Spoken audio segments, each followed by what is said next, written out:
जैतवन बुद्ध नाकेशवाडी या ठिकाणी आज दिनांक 19/3/2026 रोजी 4थ्या धम्म परिषदेचे आयोजन केलेले होते आणि धम्म परिषद खूप छान प्रकारे साजरी होत आहे.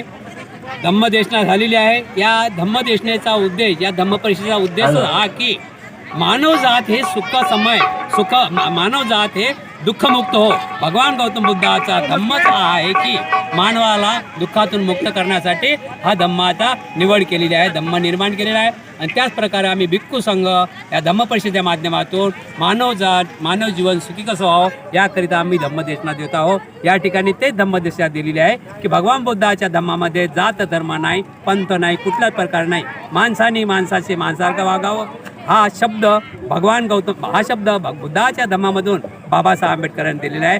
त्याप्रमाणे आज भगवान बुद्धाच्या धम्मामधून प्रज्ञाशील, करुणा, मैत्री ह्या 4 शब्द खूप महत्त्वाचे आहे. माणसामध्ये प्रज्ञा पाहिजे, बुद्धी पाहिजे, प्रज्ञाशील पाहिजे, शील म्हणजे आचरण पाहिजे, करुणा पाहिजे आणि मैत्रीसुद्धा पाहिजे. हाच या शब्दाला अनुसरून डॉक्टर बाबासाहेब आंबेडकरांनी सांगितलेलं आहे की माणसाने माणसाशी माणसासारखं वागावं.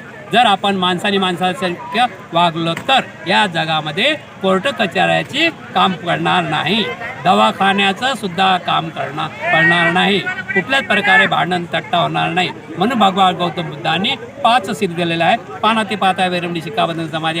आम्ही प्राणीमात्र दया केली पाहिजे. आपण प्राणीमात्र दया केली पाहिजे. सर्व प्राणीमात्र माणसावर दया करू. अतिन्न दाना वेरमणी शिक्काबंधन समाधी. आम्ही चोरी केली नाही पाहिजे, चोरीपासून अलिप्त राहायला पाहिजे. चोरीचा माल आपण बघतो, ज्या लोकांनी चोरी केली त्यांचे हाल कसे झाले.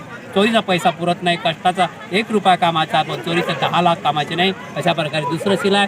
तिसरं शील आहे कामेसुमीच्या त्याला शिक्काबंधन समाधी. आपण सर्वांनीच ओळखलं आहे. संत महात्मे अभ्यासू किती मोठे मोठे आहेत, पण ते थोडा रस्ता चुकला. कामेसुमीच्या त्याला शिक्काबंधन समाधी म्हणजे परस्त्रीला गमन न करणे. ज्यांनी परस्त्रीला गमन केलं ते आजही अंधर आहेत, पोलीस स्टेशनला आहेत, म्हणजे जेलमध्ये आहेत. त्यामुळे आपण तिसऱ्या शिलाचं पालन केलं पाहिजे. आणि 4थं शील दिलेल्या बुद्धाने मुसावादावेरणी शिक्काबंधन समाधी. आम्ही कुठल्याही प्रकारे खोटं नाही बोललं पाहिजे. आज आपण सर्वांना माहीत आहे, अलिबाग लांडगाला खोटं बोलले. ज्यावेळेस लांडगाला त्यावेळेस गावातलं कोणीच धावून गेलं नाही, म्हणून आपली फजिती होते, अधोगती होते. म्हणून 4थ्या शिलाकडे लक्ष दिलं पाहिजे. आणि 5वं शील असं आहे सुरा मेरे म्हणजे पमाठाना वेरणी शिक्काबंधन समाधी. आपण कुठल्याही प्रकारे नशादारी वस्तू सेवन नाही केली पाहिजे. जर 5 शिलाचा आपण सांभाळ केला तर नक्कीच जगामध्ये आपल्यापेक्षा श्रीमंत कोणी नसेल, हे आपण ध्यानात ठेवावं. सर्वांचं कल्याण हो, सर्वांचं मंगल हो. सुखी हो, सुखी हो, सुखी हो.